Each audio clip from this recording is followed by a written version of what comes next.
ایسا وظیفہ کہ ہر دعا قبول ہونے لگے۔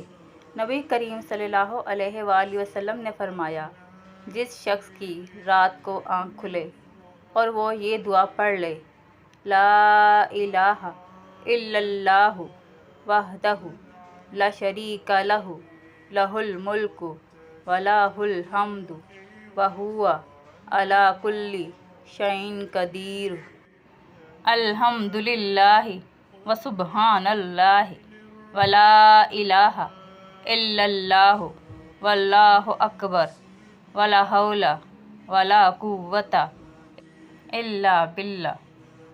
اکیلے اللہ کے سوا کوئی معبود نہیں، اس کا کوئی شریک نہیں، بادشاہی اسی کی ہے اور اسی کے لیے سب تعریف ہے، اور وہ ہر چیز پر کامل قدرت رکھتا ہے۔